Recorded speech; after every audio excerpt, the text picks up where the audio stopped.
Assalamualaikum teman-teman, ketemu lagi dengan saya Albrian Vicky, dosen Universitas Negeri Surabaya. Oke, pada video sebelumnya kita sudah membahas sedikit tentang sejarah dan teori belajar. Kali ini kita akan lanjutkan mengenai teori belajar behavioral bersama Ivan Pavlov. Saya nanti tidak akan sendiri karena nanti akan ditemani oleh teman-teman mahasiswa, yaitu Nilam Septi Areria dan juga Audina Meira.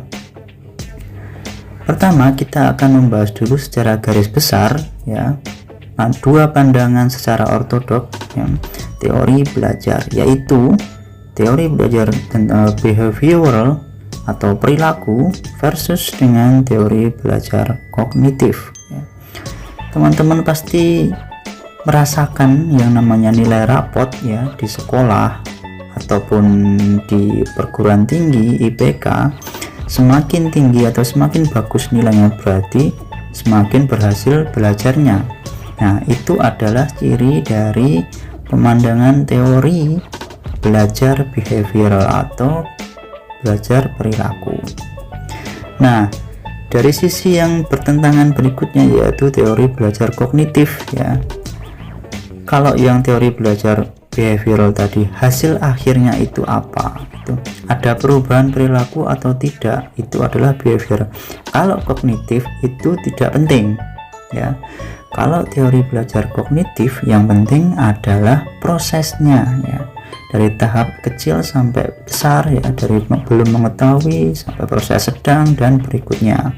Nah, di video kali ini kita akan membahas dulu teori belajar behavioral atau perilaku menurut Ivan Pavlov ya.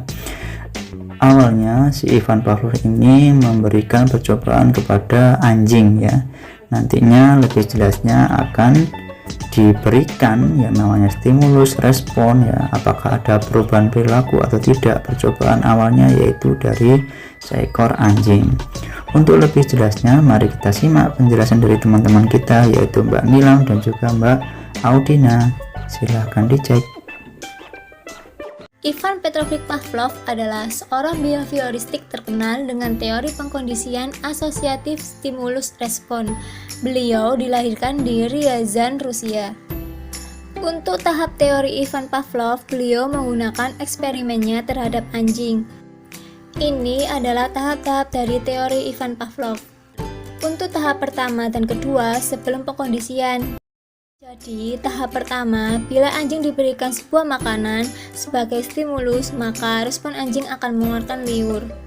Sedangkan untuk tahap yang kedua, jika anjing diberikan bel sebagai stimulus, maka anjing tidak merespon atau tidak mengeluarkan liur. Untuk tahap yang ketiga adalah selama pengkondisian. Jadi, eksperimen ini anjing diberikan sebuah makanan setelah diberikan bunyi bel terlebih dahulu, sehingga anjing akan berliur akibat pemberian makanan. Perlakuan ini dilakukan secara berulang-ulang. Untuk tahap yang keempat, ini setelah pengkondisian. Jadi, ketika anjing diberikan bunyi bel tanpa diberikan makanan, anjing akan memberikan respon dengan mengeluarkan air liur. Dalam eksperimen ini, Pavlov mencoba membuktikan bagaimana cara membentuk perilaku anjing ketika bunyi bel diberikan akan merespon mengeluarkan air liur tanpa diberikan makanan. Dalam eksperimen Pavlov ini bisa dilihat penjelasan sebagai berikut. US atau unconditioned stimulus, sebuah stimulus asli atau netral yang dipergunakan untuk menimbulkan respon secara langsung. Misalnya, daging dapat merangsang anjing untuk mengeluarkan air liur. Yang kedua yaitu UR, unconditioned response, sebuah respon yang tak bersyarat. Maksudnya, timbulnya sebuah respon disebabkan hadirnya sebuah stimulus netral US. Misalnya, air liur anjing keluar karena ada daging. Yang ketiga yaitu CS, conditioning stimulus, stimulus bersyarat, yaitu stimulus yang tidak dapat langsung menimbulkan respon. Oleh karena itu, untuk dapat menimbulkan respon perlu digunakan dengan US secara terus-menerus. Misalnya, bunyi bel akan mengeluarkan air liur jika selalu dipasangkan dengan daging. Dan yang terakhir yaitu CR, conditioning response, respon bersyarat, yaitu respon yang muncul disebabkan hadirnya CS. Misalnya, air liur anjing keluar karena anjing mendengar bel. Selanjutnya ada konsep teoritis utama. Menurut Pavlov, dua proses dasar yang mengatur semua aktivitas sistem saraf sentral adalah excitation atau rangsangan dan inhibition atau hambatan. Pavlov berspekulasi bahwa setiap kejadian di lingkungan berhubungan dengan beberapa titik di otak, dan saat kejadian ini dialami, ia cenderung menggairahkan atau menghambat aktivitas otak. Pola eksitasi dan hambatan yang menjadi karakteristik otak ini oleh Pavlov disebut cortical mosaic atau mozaik kortikal. Pada suatu momen akan menentukan bagaimana organisme merespons lingkungan. Kebiasaan seorang dapat dibentuk karena pengkondisian. Maka Pavlov mengemukakan hukum pengkondisian yang terdapat 4 hukum pengkondisian, yaitu 1. Kepunahan atau penghapusan atau extinction. 2. Generalisasi atau stimulus generalization. 3. Pemilahan atau discrimination. 4. Tingkat pengkondisian yang lebih tinggi. Mari kita bahas satu persatu pengertian singkat dari hukum tersebut. 1.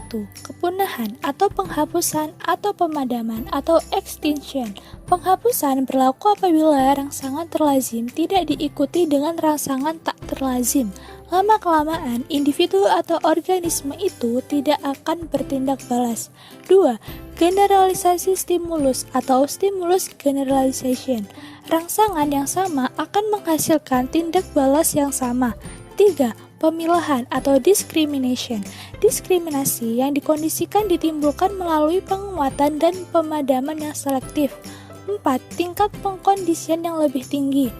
Akhirnya, Pavlov menunjukkan bahwa sekali kita dapat mengkondisikan seekor anjing secara solid kepada CS tertentu, maka dia kemudian bisa menggunakan CS itu untuk menciptakan hubungan dengan stimulus lain yang masih netral. Penerapan teori belajar Pavlov.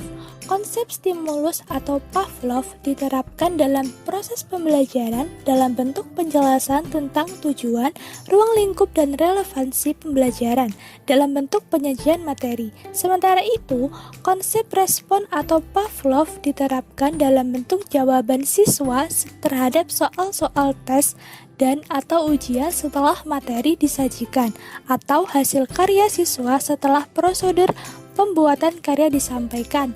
Misalnya, penyajian materi melalui uraian atau ceramah, dan contoh diskusi, penemuan kebalik, kerja laboratorium, permainan dengan menggunakan media tunggal maupun beragam media, atau papan tulis, OHT, video, komputer, dan lain-lain. Terima kasih, mohon maaf apabila ada salah kata.